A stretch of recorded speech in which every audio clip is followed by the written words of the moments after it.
ونصلي ونسلم على سيدنا محمد الذي بلغ الرسالة وأدى الأمانة ونصح الأمة حتى أتاه اليقين وعلى آله وصحبه أجمعين. سبحانك لا علم لنا إلا ما علمتنا إنك أنت العليم الحكيم. رب اشرح لي صدري ويسر لي أمري واحلل عقدة من لساني يفقه قولي. أما بعد، فإن أصدق الحديث كتاب الله وخير الهدي هدي محمد صلى الله عليه وسلم وشر الأمور محدثاتها وكل محدثة بدعة وكل بدعة ضلالة وكل ضلالة في النار. ثم أما بعد، قال الإمام المؤلف أبو جعفر الطحاوي رحمه الله: ونؤمن بملك الموت الموكل بقبض أرواح العالمين. Dan kami beriman dengan malaikat maut yang ditugaskan untuk mencabut roh-roh seluruh alam. Testing. Okay.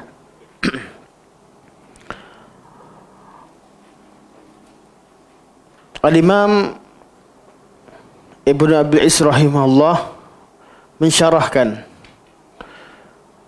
dan membawakan dalil-dalil berkaitan dengan malakul maut yang disebutkan oleh Al-Imam Abu Ja'far At-Tahawi.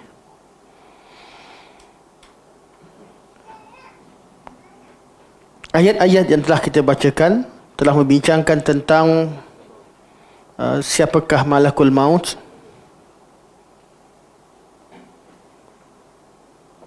ceritakan tentang malaikat yang mentadbir urusan alam, fal mudabbirati amra, membincangkan tentang ruh berkaitan dengan maut. Adakah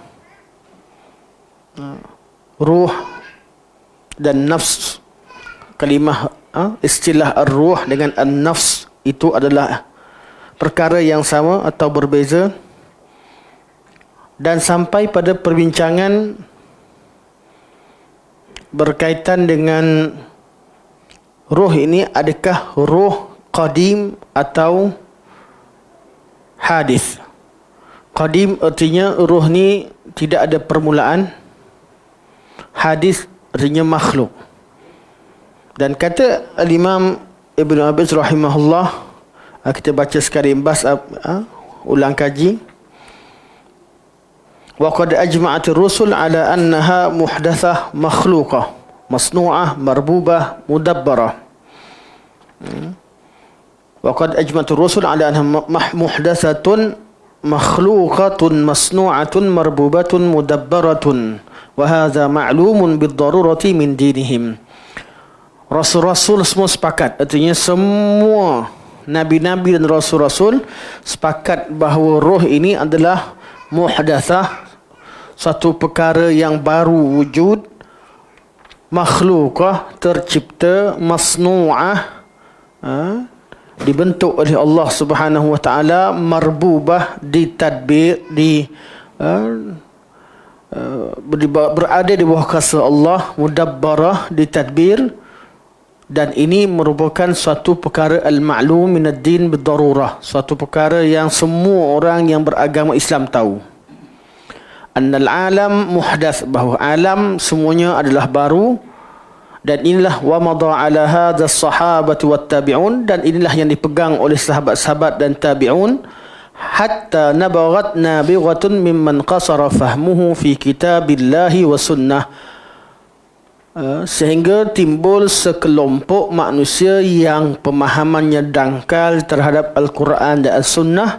Faza'ama annaha qadimatun wahtajja bi annaha min amrillah, maka mereka mendakwa bahawa ruh itu adalah qadimah, berhujjah bahawa ruh itu disebutkan sebagai amrillah,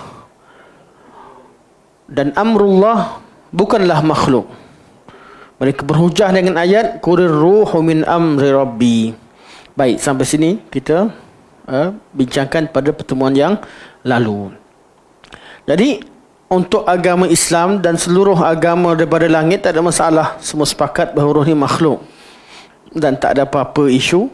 Namun ada di kalangan orang Islam pergi belajar dan kaji falsafah-falsafah lain, termasuk falsafah-falsafah timur, yang mengatakan bahawa roh ini ataupun kehidupan makhluk ini hanyalah rentetan daripada kehidupan lama. Bahawa roh itu qadim. Makhluk yang kita nampak sekarang ni hanyalah kehidupan yang baru. Orang yang percaya adanya kehidupan mana konsep nirvana, bahawa selagi tidak mencapai level satu roh itu tidak mencapai level nirvana atau nibbana, dia akan berterusan wujud. Dan apa yang wujud merupakan sesuatu yang ada sejak pada qadim, sejak pada awal. Jadi kehidupan kematian itu bukanlah penamat bagi roh. Dan kita yang hidup zaman sekarang ni pun nampak baby lahir. Sebenarnya baby itu kata mereka adalah roh makhluk yang sebelumnya. Roh yang makhluk sebelumnya. Jadi roh ni qadim. Jadi bila mereka pergi belajar tentang agama lain, kalau belajar tak masuk dalam pemikiran tak apa, tak percaya tak apa, buat perbandingan. Mereka belajar dan terpengaruh. Mereka yakin bahawa roh ini adalah qadim, bukan baru tercipta, tapi dah ada sebelumnya. Dah ada sebelumnya. Dan benda ni pemikiran yang bagi kita tak masuk akal lah. Tapi bagi siapa yang terlalu kagum dengan falsafah-falsafah ini, yang membentuk agama, terutamanya agama berasal daripada India, dia rasa macam logik. Bila dia dah yakin konsep nirvana dan nibbana ini logik, atau kelahiran semula adalah logik, atau alam-alam, kewujudan alam sebelum alam sekarang itu adalah logik, maka dia akan cari, dia yakin yang itu betul. Agama Islam pun dia yakin betul, dia yakin Islam pun betul. Jadi dia cuba gabungkan. Itu yang berlaku pada banyak kata Syekh nabirah, artinya anak-anak muda yang buat masalah anak muda zaman tu. Hatta nabarat nabiratun, mana budak-budak yang pergi nak belajar ni dia jadi bawa pemikiran masuk, maka dia pun berhujah. Dia kata roh memang qadim. Kami dah kaji dah. Kalau orang tak belajar tentang falsafah lain, kita kena ambil manfaat falsafah dan agama lain. Mereka dah dahulu mendahului Islam, mereka dah kaji begini dan begitu, macam itulah. Sampai mereka kata roh ini adalah qadim. Jadi bila mereka dikatakan roh itu qadim dan dia berkaitan perkara gaib, jadi mana buktinya? Mereka pun cari ayat Quran, jumpa dua ayat. Dua ayat. Ayat pertama mereka kata Allah berfirman, yas'alunaka 'anir ruh qulir ruhu min amri rabbi. Mereka, iaitu kaum Yahudi, datang tanya pada kamu tentang ruh. Katakan kepada mereka bahawa ruh itu min amri rabbi, dari amri rabbi. Kalimah amri rabbi, kalau kita tengok terjemahan senanglah, daripada urusan Tuhanmu, selesai. Bahasa Melayu terjemah pun dah settle lah, tak ada masalah apa-apa. Tapi dalam bahasa Arab ni, dia boleh gunakan kalimah amrullah. Apa itu amrullah? Urusan Allah, sesuatu berkaitan dengan Allah. Seperti kalamullah pun amrullah juga. Betul? Kalamullah, amrullah. Kalamullah bukan makhluk. Perintah Allah artinya ia sebahagian daripada urusan Allah. Urusan Allah, dia bukan makhluk. Dia berkaitan dengan Allah Subhanahu wa ta'ala.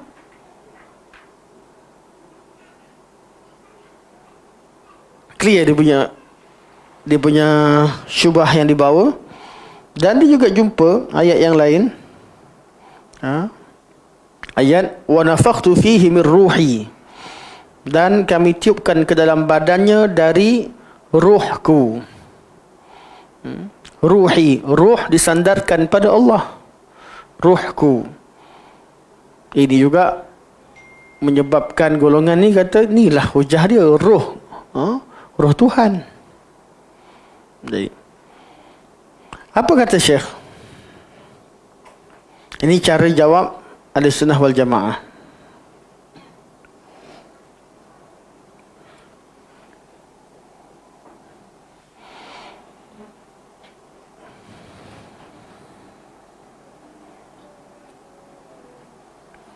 Sebagaimana juga Allah Subhanahu wa taala menyandarkan ilmu, ini masih syubhat.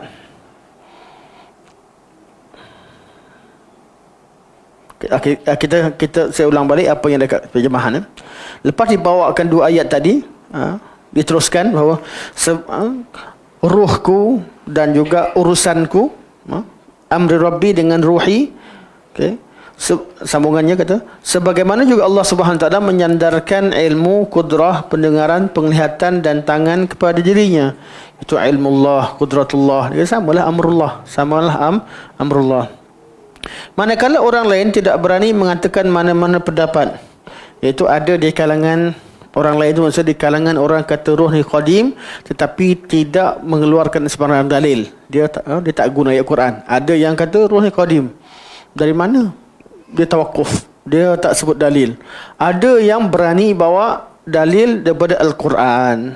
Ini masalah yang belajar sains, belajar apa semua kali, lepas tu cepat-cepat nak kaitkan dengan ayat Al-Quran. Sebab tu bab i'jaz ni dan sebagainya, penemuan ilmu baru kemudian dikaitkan dengan Quran.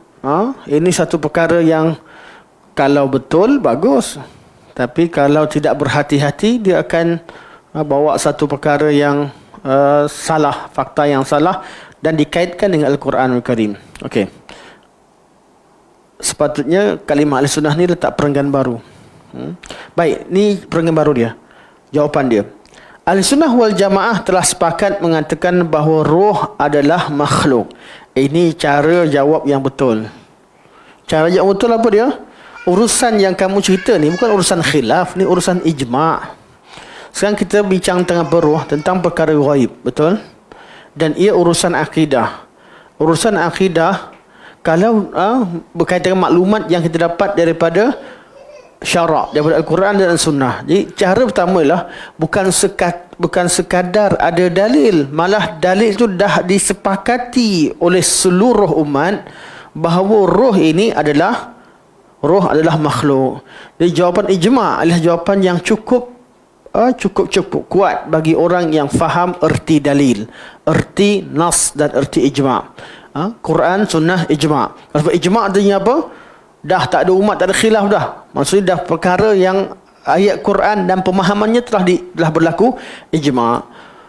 Dan bagi orang yang faham maksud ini, mereka tak akan jawab apa-apa dah. Pada dah ijma', selesai. Siapa kita nak memecahkan ijma' para sahabat dan sebagainya. Namun ahli bid'ah tidak cukup dengan itu. Dia rasa dia lebih pandai. Lebih pandai. Sebab itulah semua ahli bid'ah akan cakap macam tu. Dalam ilmu kalam dia akan kata takwilan dia lebih bagus. Dalam ilmu tasawuf dia kata ilmu dia dapat lagi bagus. Ilmu Nabi pun tak sampai pada dia. Nabi dapat melalui Jibril, dia dapat direct pada Allah, kan? Orang ahli sunnah ataupun orang ahli hadis pergi kaji melalui sanad belum tentu sahih tak sahih. Mereka mimpi jumpa Allah, jumpa Rasulullah direct. Mereka bukan kalau tak sebab mimpi boleh selak tirai jumpa dengan Rasulullah. Mereka diangkat hijab. Orang Islam bukan susah. Orang biasa bukan susah, nak tahu betul salah kena cek Quran Sunnah. Nak tahu yang mana betul salah kena cek Quran Sunnah. Yang baca Quran bagus, makan riba tak bagus, semua ini dilihat secara zahir. Mereka cukup tengok dahi orang tu, ahli syurga, ahli neraka. Dah tahu dah siapa ahli syurga, ahli neraka. Kita tengok, kita buat satu benda kena tengok betul salah ikut syarak. Betul salah dia, guru dia boleh nampak dosa dan pahala. Orang tu buat dosa, dia nampak muka hitam. Orang yang solat pun kadang-kadang dia tu solat tak ikhlas, patutlah nampak macam babi. Ini geng, satu geng yang tak gunakan akal. Dia tutup akal, dia wajib orang percaya. Geng yang gunakan akal pula dia pergi kepada ilmu kalam. Geng yang gunakan dalil wajdan dan juga dalil yang dibuat-buat ini, dia gunakan mimpi sebagainya, tak bagi orang guna akal. Satu melampau guna akal, jangan ikutkan hati. Satu ikut perasaan, jangan gunakan akal. Dua geng ni boleh bergabung kat sini. Kat tanah Melayu dia boleh bergabung. Sebab apa? Dua-dua ni ikut tak faham. Sekali kalangan dan semua ni boleh duduk sekali. Boleh duduk sekali kerana ada persamaan tertentu. Baik.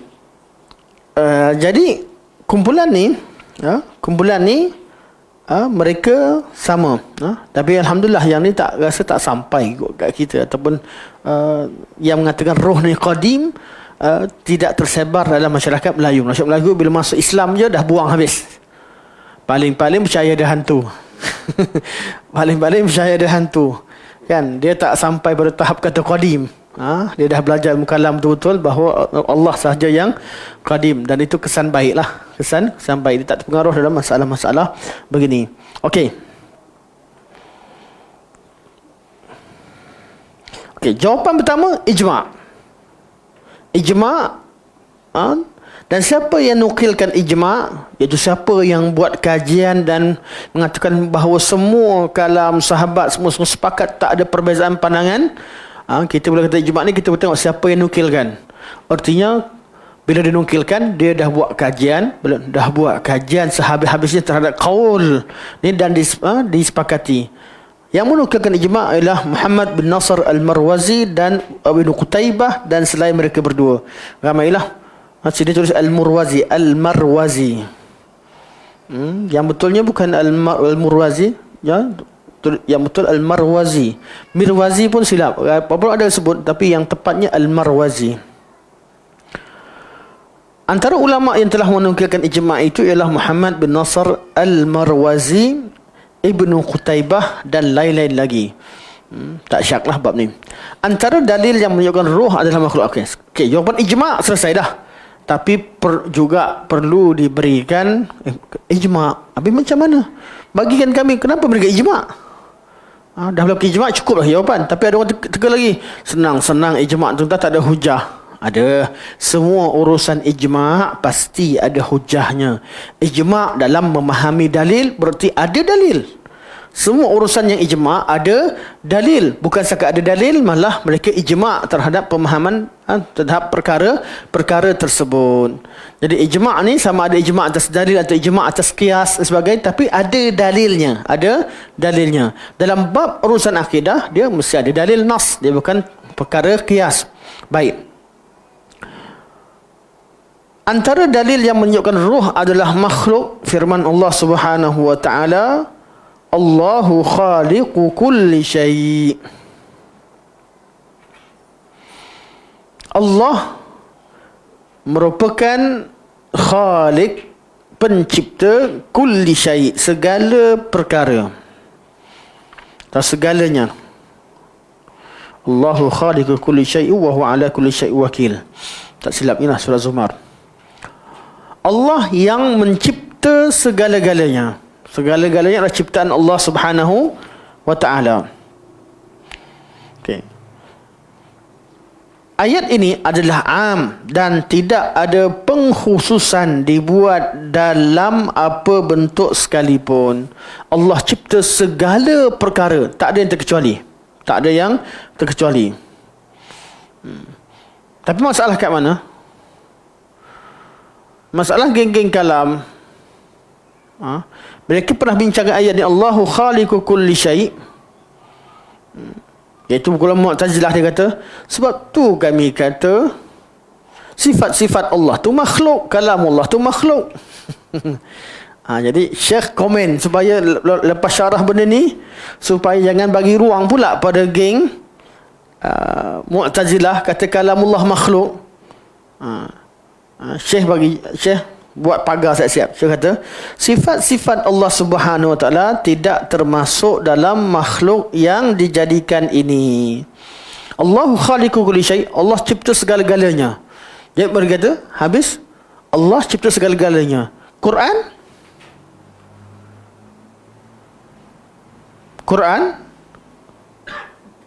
kalamullah, Allah cipta lagi kan? Allah, betul mereka isbatkan yang qadim tu Allah Subhanahu wa taala. Kalamullah, sam'ullah, qudratullah, ini semua ciptaan Allah. Allah cipta kuasa dia, Allah cipta kalam dia, Allah cipta segala, sebab Allahu khaliqu kulli syai'. Allahu khaliqu kulli syai'. Ya Allah qadim, tapi kuasa Allah, Allah cipta kuasa dia. Kalamullah, Allah cipta kalamnya. Puncanya kenapa dia kata tak boleh Allah ada suara, tak boleh dengar. Jadi macam mana Jibril dengar suara Allah? Allah cipta suara. Ada suara yang Allah cipta. Jibril dengar, Jibril jawab. Musa, Allah tak ada suara. Habis macam mana Musa? Musa bercakap dengan siapa? Allah cipta suara. Jadi suara tu yang Musa dengar. Tu yang jadi Quran tu makhluk. Tu yang jadi Quran tu makhluk. Sebab mereka tak boleh kata Allah ada suara. Kalau ada suara nanti sama dengan makhluk. Oleh kerana mereka nak elak kata Allah memiliki suara, jadi mereka cipta pemahaman bahawa suara yang didengar Allah tak ada suara, dan mustahil Musa dengar suara. Jadi suara tu dari mana? Mustahil Musa boleh dengar suara Allah. Jadi Allah, dia kata Allah tak ada suara. Jadi apa yang Musa dengar? Itu ciptaan Allah. Jadi tu Quran jadi makhluk, atau kalamullah itu makhluk. Kadang-kadang orang faham apa benda ni Quran makhluk tak makhluk. Punca itu sebab mereka nak tanzihkan Allah daripada sifat suara, tanzihkan Allah daripada sifat lafaz. Quran tu bukan lafaz. Mereka kata Quran, ada yang kata makhluk tu, ada yang kata Quran tu hanya kalamun nafs, kalam dalam diri Allah Subhanahu wa taala. Jadi bila tak ada suara, mereka terpaksa kata makhluk. Kata makhluk. Jadi yang malfuz, yang didengar tu makhluk. Itu kata ahli kalam di kalangan Mu'tazilah dan yang bersama dengan mereka. Itu Syekh Rad Siap. Syekh kata Allahu khaliqu kulli syai'. Allah cipta segala-galanya. Tak ada pengecualian. Habis macam mana? Kalamullah, kuasa Allah, sifat-sifat Allah. Sifat Allah tu Allah lah. Allah wujud berserta dengan sifat-sifatnya. Right? Allah Subhanahu Wa Taala wujud, bukan kewujudan sifat tu menambahkan kewujudan baru. Amri, Akil Amri. Kita tengok Akil Amri wujud dengan sifat-sifatnya. Bukan kata jari dia lain, muka dia lain, warna dia lain, warna kulit dia lah tu. Jadi Allah wujud dengan sifat-sifatnya dan perbuatannya. Itu semua kaitan dengan Allah Subhanahu Wa Taala. Nama-nama Allah, sifat-sifat Allah, semua ini adalah bersama Allah Subhanahu Wa Taala. Sebab tu kalau kita bincangkan perkara, kita kata di sini bincangkan dalam bab ilmu kalam di bawah tajuk ta'addudul qudama. Mereka kata kalau benda yang qadim ni banyak ke satu? Ada golongan kata qadim cuma satu je. Qadim satu je.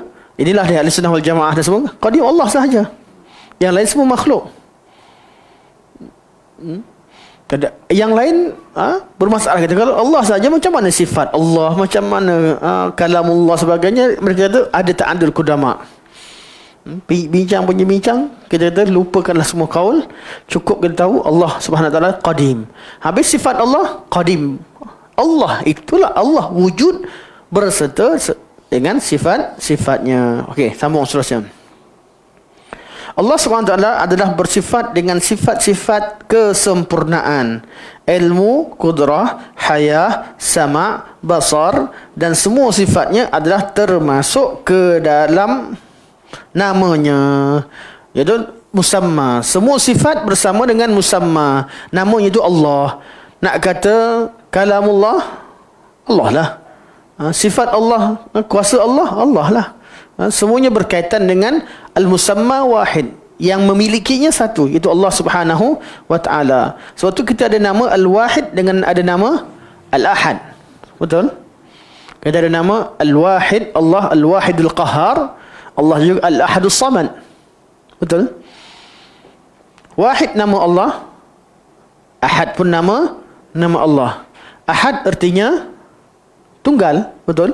Wahid artinya satu. Allah tunggal ke satu? Allah tunggal dan Allah satu. Orang kata, habis? Tunggal, okey, clear. Kalau satu kan ada dua tiganya, ya. Allah tunggal dalam segala sifatnya. Habis dua tiganya apa? Sifat Allah banyak, nama Allah banyak. Tiap-tiap nama Allah. Apa dalil bahawa sifat Allah banyak? Nama Allah banyak. Tiap-tiap nama Allah mengandungi sifatnya. Dan nama Allah tidak terhad. Tidak terhad. Hari kiamat Allah akan memuji, Nabi akan memuji Allah Subhanahu Wa Taala dengan segala nama-nama dan sifat kesempurnaannya yang tak pernah dibukakan pada Nabi ilmu tersebut pada ketika Nabi masih hidup kat dunia. Nama Allah tidak terhad. Jadi tiap-tiap nama Allah mengandungi sifat Allah, maka sifat Allah tidak terhad. Ya, Allah Subhanahu Wa Taala memiliki segala sifat kesempurnaan. Segala sifat kesempurnaan hanya Allah yang mengetahuinya. Jadi Allah Subhanahu Wa Taala bersama dengan sifat-sifatnya. Baik.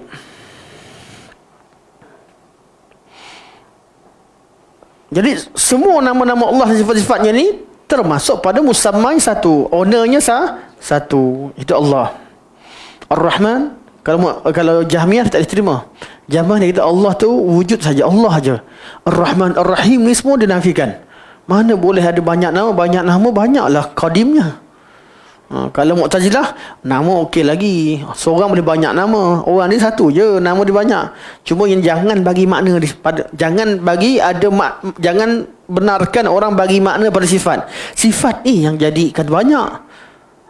Tuhan tak ada sifat. Ni Mu'tazilah punya logik.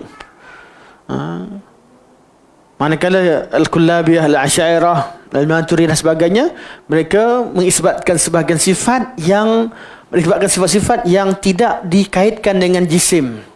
Sifat semua ma'ani. Allah mendengar bukan dengan telinga. Jadi ma'ani lah, bukan dengan ni. Melihat bukan dengan mata. Jadi dia menafikan anggota. Sifat tu, sifat yang diterima adalah sifat-sifat ma'ani.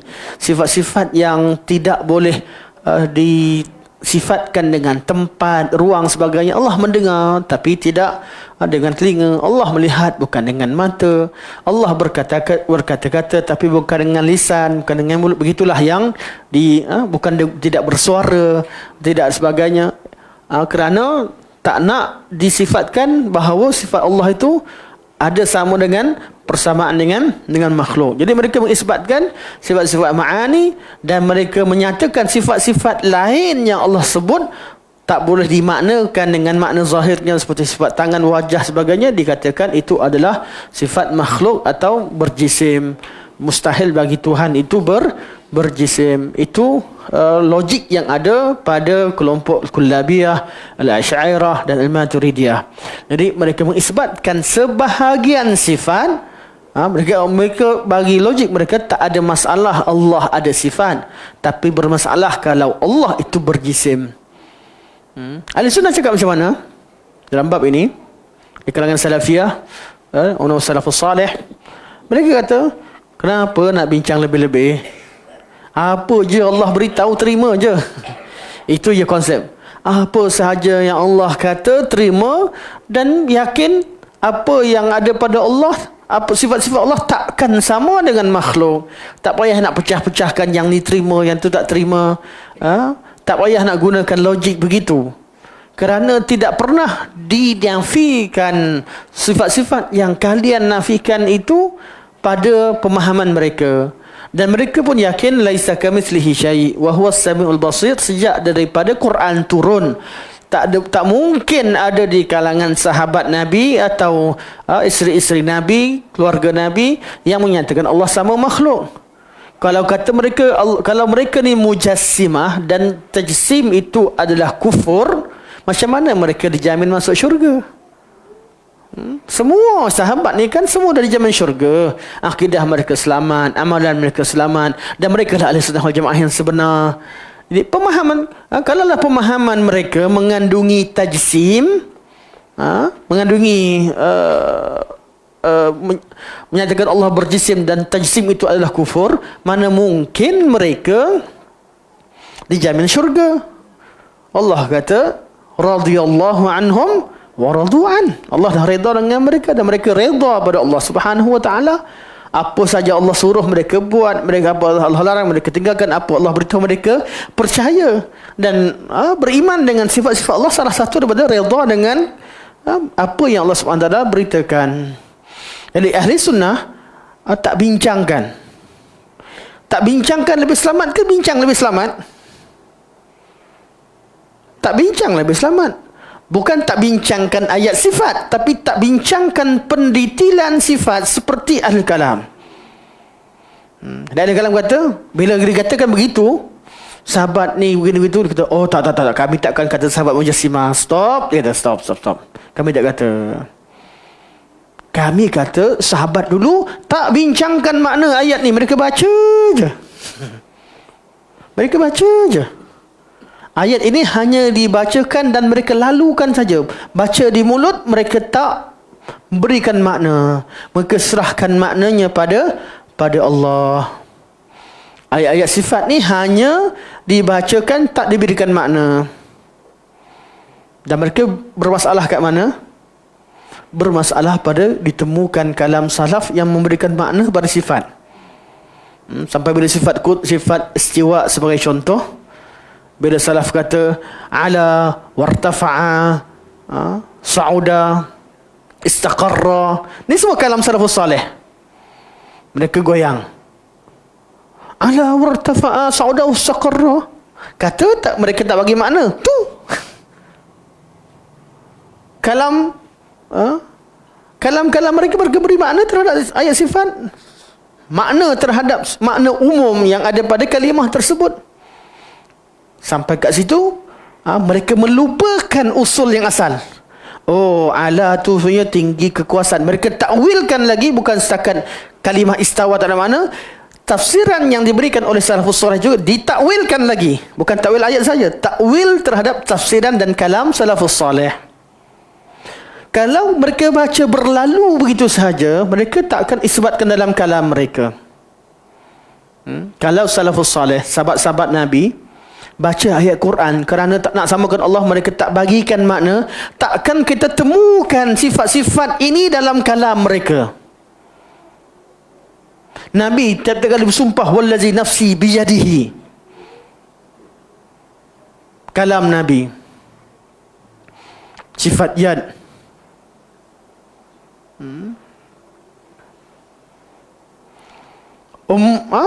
Ummu Salamah berbangga dengan isteri ke atas isteri-isteri yang lain kerana dia dikahwinkan oleh Allah Subhanahu wa taala daripada atas arasy. Zawwajakun ahalikunna wa zawwajanillahu min fawqi sab'i samawat. Abu Bakar, Umar, Uthman, Ali, Abdullah bin Rawahah, dan kumpulkan asar begitu banyak, sangat banyak.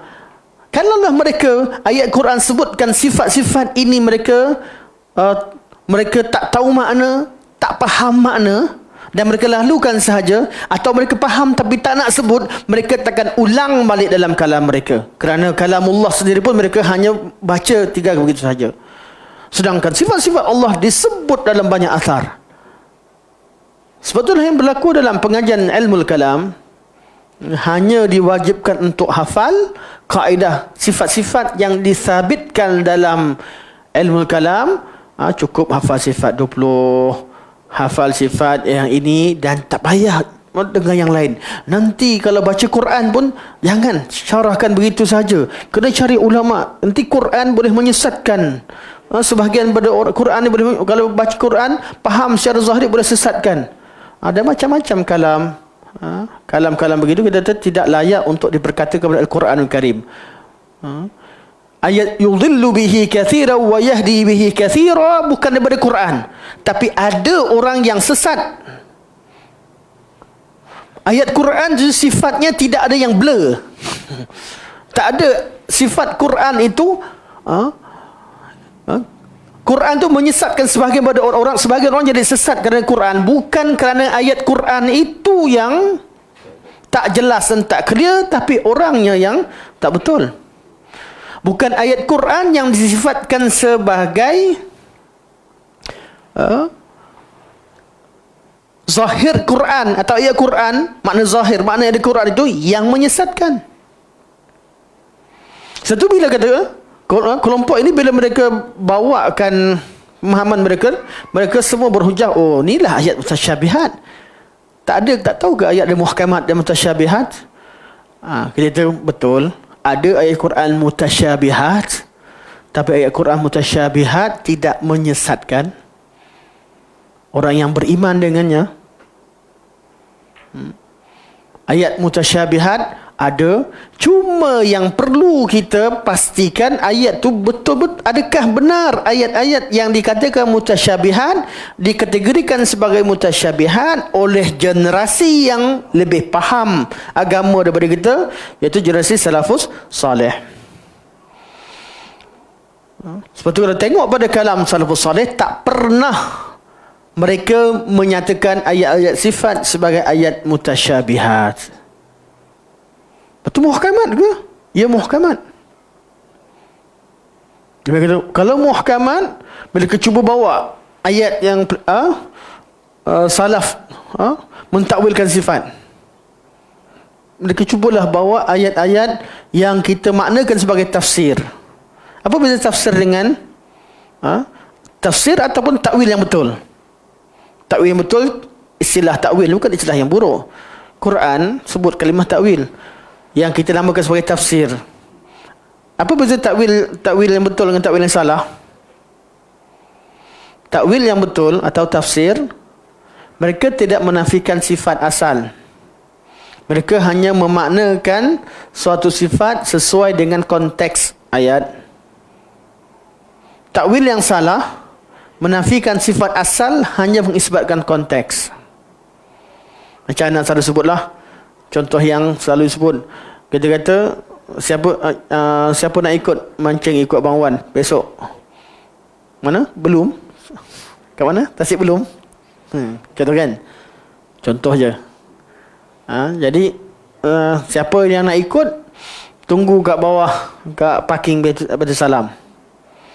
Jadi Bang Wan belakang tu pun kata, Bang Wan depan pergi buat program, Bang Wan belakang jaga apa? Jangan risau Ustaz, muka saya first sekali. Besok pagi muka saya first sekali ada kat situ. Kan? Jadi kita faham tak maksud Bang Wan? Faham. Konteks ayat ni beritahu apa? Dia hantar muka ke dia datang? Dia datang lah. Konteksnya cerita dia dah datang. Tetapi secara maknanya, secara isbatnya, dia menisbahkan muka. Muka tu dia ada tak? Dia memilikinya. Dia menisbahkan sesuatu yang dia miliki pada dirinya. Memang kita akur bahawa sebahagian daripada ayat sifat itu secara konteksnya maknanya berkaitan dengan zat Allah Subhanahu wa taala. Malah al-kalam fi zat al-kalam fi sifat kal-kalam fi zat. Inilah yang dikatakan oleh salafus saleh. Kat mana sekalipun ayat Quran cerita tentang sifat Allah, dia zat Allah lah. Tu yang kita kata Allah lah. Kata zat Allah ke nama Allah ke nama Allah lah tu. Allah bersama dengan sifat-sifatnya. Itu yang kita sebut. Jadi ini kata, kalau kata semua akan binasa kecuali Allah Subhanahu Wa Taala, artinya kecuali akan binasa kecuali wajah Allah. Allah lah, kita faham. Cuma yang kita sedang bincangkan, Allah menisbahkan sifat itu pada dirinya. Jadi balik kepada logik. Logik ini, logik tiap-tiap kumpulan ini, bab musamma ni ramai yang jadi kita kata tersesat, tak boleh lah, tersesat, tersalah, sampai pada sesat menyesatkan dalam bab ini hanya kerana salah faham erti musammallah. Allah tu Allah, apakah yang ada pada kalimah Allah? Hanya Allah sahaja tanpa ada ni, atau Allah bila sebut Allah Subhanahu Wa Taala qadim. Allah tu qadim, Allah itu adalah khaliq bersama dengan segala sifat-sifatnya. Baik. Jadi jawapan pertama, balik semula pada perbincangan, roh ni qadim tak qadim? Tak. Roh ni makhluk. Apa jawapan pertama? Ijma'. Siapa nak lawan ijma'? Kamu siapa? Semua orang lebih hebat pada kamu yang faham bahasa Arab masa zaman tu semua faham dah ijma'. Kamu siapa? Ni jawapan pertama. Jawapan kedua, bila dia tanya kali, ijma', bagilah dalil. Kata mereka ijma' faham satu ayat, makna satu ayat, bawa dalil. Maka dalil pertama, Allahu khaliqu kulli syai'. Allah cipta segala perkara. Bila kata begitu, bila kata kulli syai', saya kata ya kulli syai', semua. Tapi sifat-sifat Allah tak masuk. Syekh kata, bukan Allah cipta sifat-sifatnya. Sifat Allah tu Allah lah. Itu yang Syekh nak sampaikan. Sifat-sifat Allah tak masuk. Dia kata Syekh, ilmu, kudrah, haya, sama', basar dan semua sifatnya adalah termasuk ke dalam nama Allah Subhanahu Wa Taala. Sebab Allah termasuk semua sekali. Allah Subhanahu Wa Taala dengan zat dan sifatnya merupakan pencipta, dan selain darinya adalah makhluk. Allah, sebab Allah tu Allah zat dan sifatnya semua sekali adalah khalik, yang lain adalah makhluk. Okey, sudah diketahui secara qat'i, ini jawapan sambungan. Sudah diketahui secara qat'i bahawa roh bukanlah Allah Subhanahu Wa Taala. Betul? Dan bukan juga salah satu sifatnya. Roh kita bukan satu sifat Allah. Akan tetapi ia merupakan salah satu ciptaannya. Orang kata, dia kata, buktinya apa? Siapa kata roh bukan Allah? Siapa kata roh bukan Allah? Sebab ada kumpulan kata, kita ni hidup, kita berlakon je sebenarnya. Semua ni Allah. Yang ada ni semua balik pada perbincangan bab ni. Yang ada semua yang menghidup sebenarnya Allah. Kita ni cuma berlakon ni semua ni. Kita ni tak buat apa-apa. Yang buat Allah. Semuanya daripada Allah. Allah bukan sekadar Allah yang menghidupkan kita. Kita ni sebenarnya roh kita sebagai Allah yang uruskan. Kita ni hanya berlakon. Okey. Jadi dia nak kata roh tu qadim, dan yang ada pada makhluk juga yang wujud hanya Allah, yang lain tak wujud. Ini perbincangan ni, bab ni banyak kumpulan masuk. Jadi kita clearkan dulu hujah. Jadi kata Syekh, okey, kalau begini hujahnya fahamkan lagi. Apa maksud roh tu bukan Allah? Okey, begini hujahnya. Sebut, kalau kata firman Allah Subhanahu Wa Taala, hal ata 'alal insani hinum minad dahri lam yakun syai'an mazkura. Bukankah telah berlalu, telah datang kepada manusia satu ketika dari masa adakah datang kepada manusia pada suatu ketika dia tidak disebutkan namanya sama sekali. Betul? Kamari tahun berapa lahir? Tak, maaf, bocorkan tak siap. 65, Masya Allah. 65. 64 kat mana? 64. Nama tu ada tak nama Amri? Pada tahun 64. Orang lain lah Amri ni. Bukan Amri lain. Sebelum kita lahir, mak bapak pun tak terfikir bagi nama apa, betul? Mungkin simpan. Saya tengah tunggu Mubarak keluar. Nama ada awal lah. Tapi belum tentu keluar anak nama Mubarak, betul? Tengok-tengok perempuan. Contoh. Kan? Jadi tiba-tiba anak pun letak nama apa kan? Bang Wan baru ni cari nama anak kan? Sebelumnya kita belum ada, nama kita pun belum ada, dan tak pernah disebutkan kewujudan kita. Okey. Insan ni suatu ketika dahulu dia tidak ada dan tidak disebutkan sama sekali. Okey, kata Syekh, kalimah insan ni merangkumi jasad dan ruh. Betul? Jasad dan ruh. Okey. Jadi kat sini gariskan kat mana? Gariskan pada kalimah lam yakun syai'am mazkura. Itu yang perlu kita tengok pada ni. Begitu juga firman Allah tentang kepada Zakaria, kata Allah, wa qad khalaqtuka min qablu wa lam taku syai'a. Dan kami telah ciptakan, dan demikianlah kami telah ciptakan kamu sebelum ini, wa lam taku syai'a, sedangkan sebelumnya kamu tak ada apa-apa pun. Gariskan kalimah wa lam taku syai'a. Okay, macam mana istidlal? Kata Syekh, insan ni pada ayat pertama. Kalimah insan, hal ata 'alal insan. Letakkan sikit tanda atau letak kurungan. Kalimah insan atau insan merupakan nama bagi tubuh, badan dan roh manusia. Betul? Orang ni siapa? Kalau yang tinggal, yang datang roh saja orang ke bukan orang? Bukan orang. Tu bahasa Melayu panggil hantu. Kalau roh saja tu hantu, tu bahasa Melayu. Tapi betul ke hantu ni wujud? Tak. Konsep hantu tu lain lagi. Tapi kalau roh tu betul-betul datang, kita kata roh tak akan kacau anak cucu. Tak akan datang. Dia tak ada konsep roh ni lepas meninggal kacau anak cucu. Tu agama lain. Kita menafikan wujudnya hantu bukan sebab kita menafikan roh.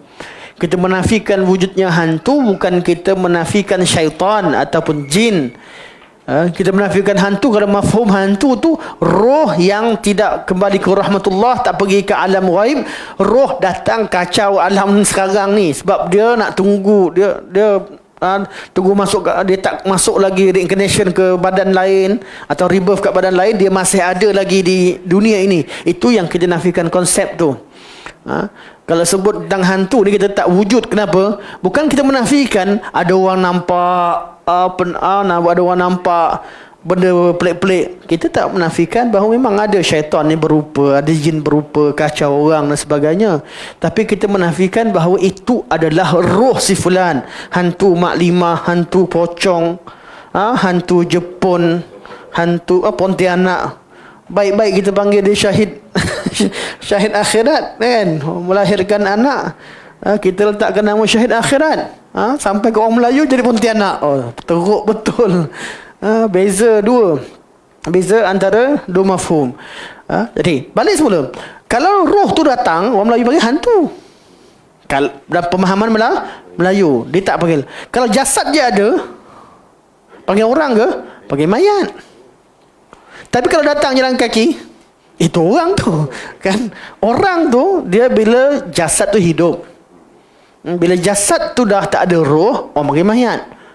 Walaupun dia bekas itu orang tu, memanglah orang berdasarkan pada apa yang sebelumnya. Sebelumnya dia adalah orang, jasad dia kalau tak dia adalah mayat. Jadi perkataan insan merangkumi jasad dan roh. Okey. Itu untuk ayat pertama. Jadi lam yakun syai'un mazkura, gariskan bawah lam yakun syai'un mazkura, dan saya suka buat kotak kat kalimah yang dibahaskan atau buat kurungan al-insan. Insan lam yakun syai'un mazkura. Jadi jasad dan roh insan ni tak pernah wujud suatu ketika dahulu. Okey, clear? Ayat yang kedua, wa qad khalaqtuka. Yang mana yang khalaqtuka, ka itu, iaitu Zakaria. Allah kata kami terciptakan kamu Zakaria, dulu kamu tak pernah wujud. Sebelumnya kamu tidak pernah wujud. Okey, tengok pada perbincangan tu.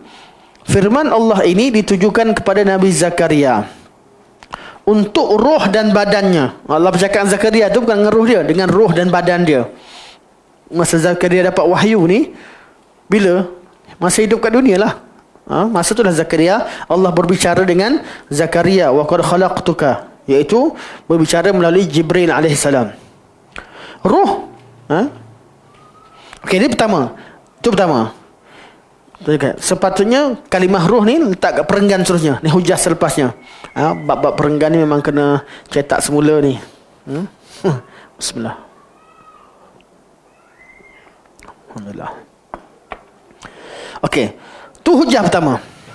Hujah kedua, roh mengalami mati dan dicabut oleh malaikat. Ini semua adalah sifat makhluk yang dijadikan. Kan kamu percaya malaikat cabut nyawa, tapi malaikat cabut sifat Allah. Betul? Semua yang cakap ni, berhujah ni, dia yakin malaikat yang cabut nyawa. Betul? Dicabut oleh malaikat. Habis nak kata roh ni sifat Allah qadim. Ya, malaikat cabut apa? Cabut sifat Allah. Qul ruh min amri rabbi. Tak mungkin kamu kata begitu, kata Syekh. Roh ni sifatnya mengalami mati. Mati artinya roh ni ketika mati dicabut nyawanya. Roh itu mengalami mati dan dicabut oleh malaikat. Ini semua adalah sifat makhluk yang dijadikan. Kenapa saya tak kata mengalami mati itu roh dia mati? Sebab saya tahu Syekh rahimahullah tidak mentarjihkan kaul roh tu mati. Tidak akan sebut depan ni. Roh ni antara perkara-perkara yang kekal. Allah cipta dan dia kekal. Termasuk bab tasalsul fil mustaqbal. Kalau bincang ilmu kalam dia ada dua. Bincang sifat tasalsul, ada at-tasalsul fil madi dan at-tasalsul fil mustaqbal. Tasalsul fil madi ni qadim lah, yang tak ada permulaan. Dia kata ada tak benda yang tak ada permulaan? Pada qadim mustahil, hanya selain Allah SWT. Tapi pada mustaqbal, pada masa akan datang, adakah ada yang kekal?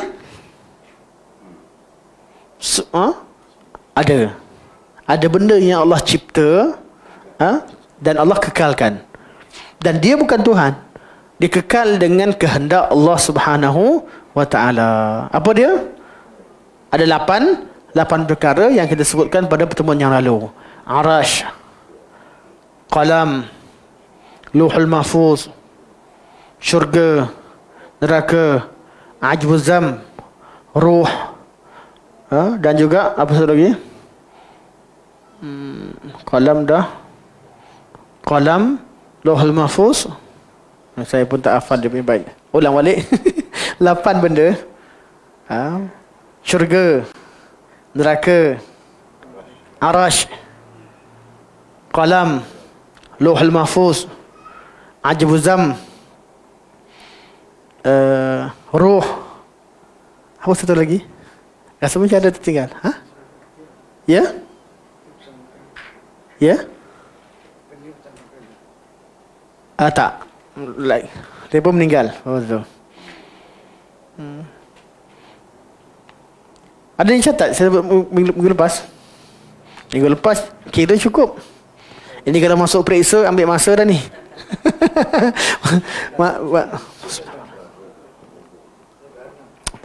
Kira balik makhluk-makhluk awal. Mari kira sama-sama, insya-Allah kita ingat. Arash. Okey, makhluk awal. Qalam, betul? Arash, qalam. Lauhul Mahfuz. Ini 3 makhluk awal. Okey. Kita pergi pada syurga, neraka,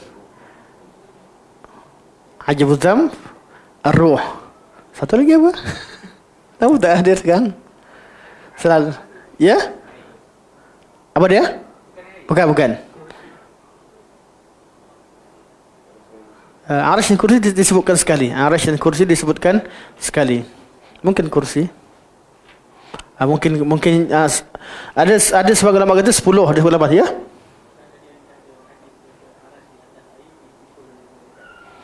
Okey, itu betul pada awal kejadian. Tapi cerita yang makhluk yang disebutkan sebagai kekal yang dibincangkan ada 8. Tak apa, nanti kalau dalam hadir kat kepala kejap lagi ni balik.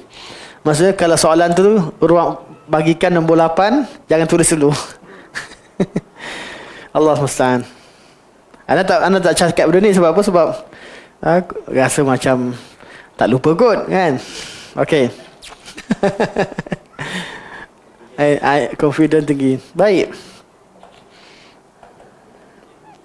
Satu kelemahan gitulah. Kelemahan kita ni, ilmu kita. Sebab itulah kekuatan perbezaan antara seseorang yang lain. Yang belajar ramai, tapi orang-orang yang alim ni dia tak banyak lupa. Dia tak banyak lupa. Ya? Ya? Itu ajbuz zam. Ajbuz zam kita dah kira tadi. Ada catatan situ. Ajbuz zam tu adalah salah satu daripada dia disebut ajbuz zam. Atau pakai tulang ekor nama apa? Tulang ekor yang ada pada kita. Chips diri kita. Bahasa mudahnya. Mana nak cari chips? Wallahu alam. Benih kejadian kita yang akan tertanam dalam bumi yang tak binasa. Dan ajbuz zam ini akan kekal, dan ajbuz zam lah yang ada di dalam tanah akhirat. sebelum dihidupkan semula. Allah perintahkan langit turunkan hujan. Bila ajbuzam mengenai air hujan yang turun pada hari akhirat, dia tumbuh jadi badan yang baru. Tumbuh jadi badan yang baru di mahsyar. Kemudian akan dikeluarkan baru diceritakan iza zulzilatil ardu zilzalaha wa akhrajatil ardu athqalaha. Lepas dah tumbuh badan tu baru dikeluarkan oleh bumi, maka keluar dalam bentuk sifat yang baru. Okey. Ya saya? Mayat orang yang syahid. Okey, yang ni semua ni semua kita yakin dengan adanya dalil. Dia kekal, dia pada asalnya disifatkan dengan sifat yang mati. Sifat mana badan dia binasa. Badan dia binasa. Allah tak binasakan untuk memulihkan dia. Tapi tak ada dalil yang mengatakan bahawa hari kiamat badan yang sama yang akan kekal. Kenapa kita tak masukkan badan orang syahid itu termasuk dalam benda yang kekal? Sebab badan mereka akan lahir hari akhirat dengan badan yang lebih baik, lebih sempurna daripada itu. Apa yang ada itu bukan yang kekal. Jasad tu akan hancur. Mereka kekal, artinya mereka Allah pelihara dengan kesempurnaan yang ada sekarang. Lepas tu dia akan datang dengan darah dia semua sekali, tapi selepas itu akan dijadikan jasad yang sempurna untuk orang-orang yang syahid selepas dibalas dengan syurga. Jadi badan yang ada tu dia tak kekal. Dia tidak kekal. Dia akan pergi pada badan yang baru. Baik. Ya? Ya saya? Lauhul Mahfuz dah sebut tadi kan? Dah sebut. Tak apa, tinggalkan kejap. Kalau saya berajin, tengok video minggu lepas. Tapi jangan tengok. Fokus dulu sini. Tinggalkan dulu itu. Tengok kuat-kuat 1 jam. 1 jam. Tak, kalau nak search ada kat dalam Ibn Qayyim, ada dalam matan Nuniyah disebutkan. Al-Hafiz Syekh Hafiz Hakami sebutkan. Cuma anda tak nak buka sekarang ni sampai masa. Ya? Kursi. Mungkinlah kalau mungkin saja. Kalau kursi confirm, tapi disebutkan bersama arash, kursi dan arash. Mungkin kursi. Ya, betul lah kursi. Dia sebut kursi. Betul tu Syekh. Tak percaya. Dia percayai. Sebab anda baca perbincangan perbezaan arash dan kursi ada disebutkan sekali. Betul lah kursi. Jelaslah. Kursi juga untuk makhluk awal. Barakallahu fiik. Tak nak cuba istihdarkan bait yang disebutkan Syekh Hakimi. Cuba tak datang. Anda tak hafal tapi selalu baca. Baik, terusnya. Tinggalkan dulu. Bukan tinggalkan. Settle lah kursi lah tu. Kursi. Baik. Seterusnya, roh mengalami mati dan dicabut. Sifat roh. Sifat roh tu dicabut nyawanya, dicabut. Dia ketika kematian dia dimatikan. Dimatikan artinya jasad tu dimatikan dengan dicabut roh. Ini semua adalah sifat makhluk yang dijadikan. Okey. Dia selesai sini berkaitan hujah untuk ayat kulir ruhu min amri rabbi. Okey, kemudian ayat seterusnya mir ruhi, iaitu wa nafakhtu fihi mir ruhi. Okey, kata Syekh, di sini bukanlah perintah, akan tetapi maksudnya adalah perkara yang diperintahkan. Itu buatkan garis tinggalkan kejap. Di sini disebut masdar tetapi maksudnya ialah isim maf'ul. Ini adalah diketahui secara meluas. Ini perbincangan bahasa. Kulir ruhu min amri rabbi. Amri rabbi dia kata amri rabbi urusan Allah. Ada sesuatu berkaitan dengan Allah. Kata dia, itulah sifat roh ni adalah sebahagian daripada Allah Qadim. Kata Syekh, amr kat situ artinya makmur. Siapa pun faham macam tu? Mana ada siapa faham amr tu artinya sifat Allah. Tapi makmur Allah, apa yang ditadbir oleh Allah, apa yang diperintahkan oleh Allah. Macam mana tahu? Itulah bahasa Arab, kata Syekh. Contoh, digunakan tu banyak. Contoh, hadza khalqullah. Fa'aruni madza khalaqal ladzina min dunih. Khalqullah. Ayat Quran tak sebut makhluqullah. Jadi khalq tu masdar tapi bermakna makhluk. bermakna makhluk, dipakai dalam bahasa. Amrullah tu ma'murullah, apa yang ditadbir oleh Allah. Bukan amrullah artinya sifat Allah atau urusan atau artinya sebahagian daripada Allah. Sama macam khalqullah, makhluk ni ciptaan Allah ke? Dicipta oleh Allah? Makhluk adalah yang dicipta oleh Allah.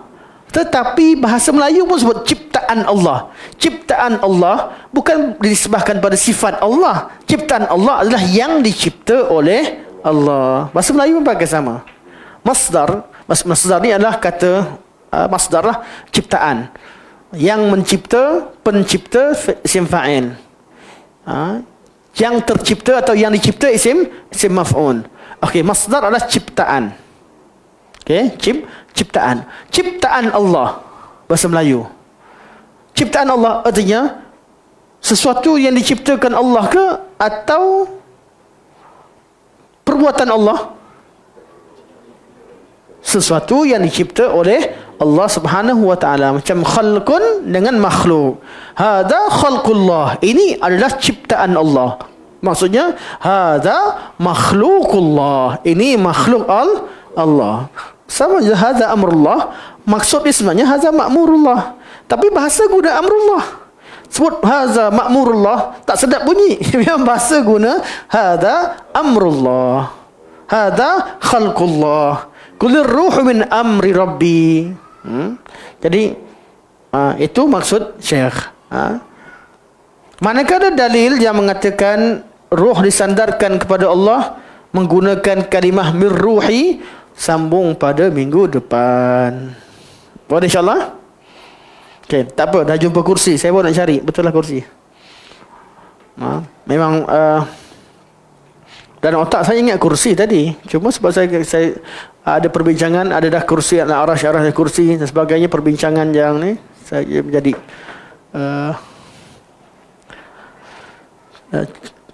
celaru sendiri. Okey, baik. Tak ada lain, memang kursi. Baik. Ada soalan apa-apa sebelum kita tutup? Bang Wan nak tanya apa, Bang Wan?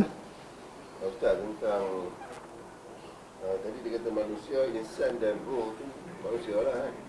Okey, kalau kata insan, kalimah insan ialah gabungan antara jasad dan roh. Jadi ada kebanyakan orang bila seorang melakukan kesalahan, kan? Manusia lah, bila seorang melakukan kesalahan, kita diajar untuk membenci kelakuan dia, tapi bukan kepada pelaku dia. Okey. Kan? Kita kita tak nisbahkan, seolah kita tak nisbahkan kesalahan tu kepada tubuh badan tu. Okey. Kesalahan tu mesti kita kata-kata kepada kelakuan dia. Okey. Itu macam mana? Dia macam Okey. Terima kasih. Soalan menarik. Kata Bang Wan, manusia dan perbuatannya. Kalau manusia tu buat salah, kita benci orangnya ke benci perbuatannya? Perbuatannya 100% kita benci. Orangnya kita benci dengan kadar kesalahannya. Betul tak? Itu nama al-wala wal bara. Bukan bererti kita tak benci orangnya langsung. Orangnya dibenci dengan kadar kesalahannya. Tapi kesalahannya satu, kebaikannya banyak lagi. Jadi adanya pada seseorang terkumpul pada dirinya al-wala wal bara. Clear? Mana orang buat salah, bukan jangan kalam bila hatta nasi sebut. Kita bencikan perbuatannya, bukan orangnya. Maksudnya bukanlah totally orangnya semua sekali kita tak. Orang tu masih ada kebaikan yang lain. Tapi bila buat kesalahan, dia pun dibenci dengan kadar kesalahannya. Itu nama al-wala wal bara. Okay. Bukan bererti orangnya takkan salah langsung. Tak. Orang buat perbuatan bid'ah. Kita tak bid'ahkan dia. Betul? Kita tak ahli bid'ah. Sebab mungkin perbuatan tadi dia buat secara tak sengaja, mungkin sabit, okey.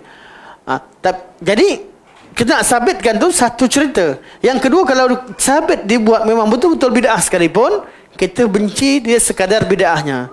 Kadang-kadang tak sabit, dia bukan nak buat bid'ah, dia nak buat sunnah, cuma tersalah. Jadi lagilah salah kita nak hukum orangnya. Cuma adakah orangnya tak dibenci? Dibenci. Dengan kadar kesalahannya.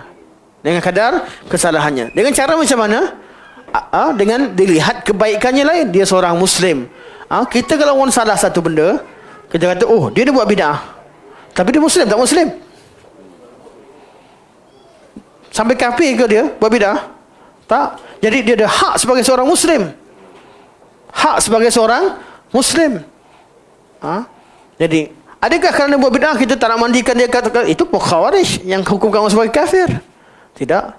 Jadi kesalahan dia kadar bid'ah dia, tapi kebaikan dia seorang Muslim, dia mungkin keluarga kita, mungkin kawan kita, mungkin paling kurang dia manusia. Hak kemanusiaan diberikan padanya, hak sebagai seorang Muslim kita berikan kepadanya semua sekali. Cuma hak-hak khusus spesifik tertentu berkaitan dengan kesalahan dia, kita tak bagi kerana dia buat benda yang salah. Itulah maksud al-wala' wal-bara'. Kita wala' pada seorang, bara' pada seorang berdasarkan kepada apa yang dia buat.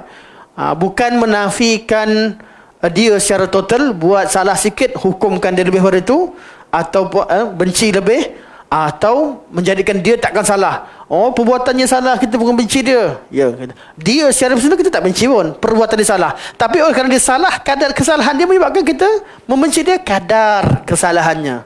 Clear? Baik. Kita ada zaman sekarang ni, ada orang yang langsung tak boleh disalahkan. Mana dia cerita, oh perbuatan dia salah, bukan orangnya, macam orang tu tak salah. Satu. Yang dua pula jenis yang salahkan orang. Satu benda, orang tu satu bid'ah, dia ambil kalam Jaham bin Safwan. Dia ni zaman sama macam Jaham bin Safwan. Jaham bin Safwan tu bid'ah besar, dia ni bid'ah. Okay, bukan kecil tu bukan maksudnya kita ni tak boleh samakan.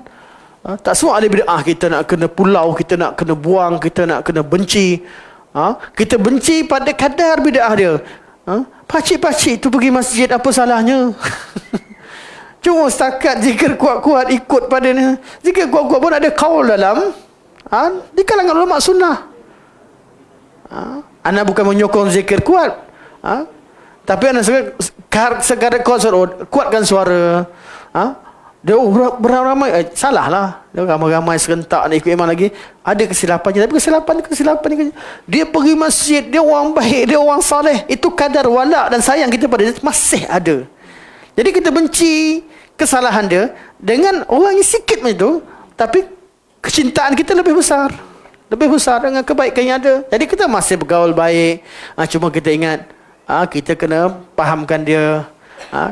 Jadi lebih ke mana? Kalau ada orang yang betul-betul ikut sunnah full, ini kita lebih ini kecintaan kita lebih berbanding yang buat kesalahan. Itu kadar itu saja. Tapi orang ni kan tak total. Dia kurang kat sini, lebih kat sini. Nak tak nak, amar ma'ruf nahi munkar berlaku pada semua bab. Cuma memang ada orang yang jelas, dia clear, dia pergi terus. Macam dia ni orang yang memang dia bermazhab Syiah, tak duduk dengan kita. Dia ni benci kita. Ada di kalangan mereka yang mengkafirkan sahabat dan pengikut sahabat dan macam-macam lah. Jadi kita kena tengok orangnya lah, kadarnya. Wallahu ta'ala alam.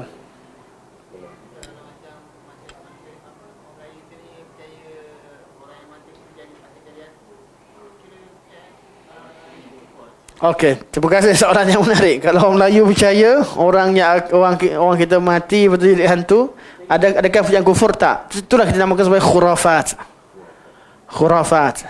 Benda yang direka-reka. Tak ada, tapi dicipta-cipta. Dia khurafat ni sebahagian daripada jenis bid'ah, sebahagian daripada jenis bid'ah, tapi dia bid'ah dalam penciptaan cerita, reka-reka cerita. Khurafat. Kalau bid'ah dia nak amalan. Bid'ah ni dia berkaitan dengan cipta amalan baru ataupun akidah baru. Tapi kalau cerita-cerita ni berkaitan yang tak ada berkaitan dengan iman, dia ada hantu tak ada hantu ni tak percaya iman kufur, tapi dia percaya benda yang tak wujud. Jadi termasuk bab khurafat. Percaya lagi?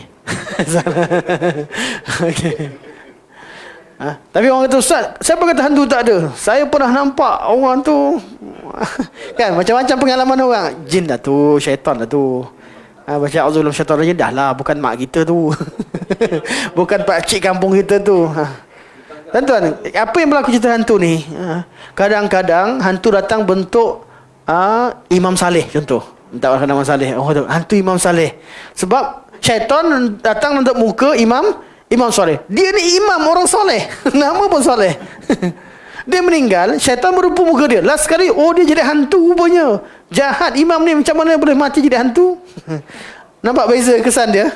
Sedangkan kita tahu dia orang soleh, orang baik. Takkan sebab syaitan berupa macam dia, kita katakan tu roh dia. Ini sebab itulah bahayanya kalau kita faham beza antara mafhum hantu dengan syaitan ataupun jin. Kita tahu yang datang semua sekali dia bukan qarin dia, bukan jin, bukan jin, bukan roh dia. Yang datang tu ada syaitan mengganggu manusia. Clear? Jadi kita takkan kaitkan dengan orang mati tu. Kan? Kalau ada orang soleh meninggal, tiba-tiba dia berlakon jadi hantu dah. Jahat rupanya. Macam mana, apalah amalan dia dah mati-mati jadi hantu. Kan buruk jadi. Sebab tu pemahaman hantu tak betul. Istilah hantu pun tak betul. Tapi kalau cakap cerita hantu dengan mafhum bahawa tu adalah jin syaitan, okeylah, betul lah. Cuma kita tak naklah istilah ni disalah fahami. Wallahu alam lah. Okey, sekadarnya. Subhanakallah hamdika asyhadu an la ilaha illa anta astaghfiruka wa atubu ilaik. Wa sallallahu ala sayyidina Muhammad wa ala alihi wa sahbihi wa baraka wa sallam. Walhamdulillahi rabbil alamin. Assalamualaikum warahmatullahi wabarakatuh.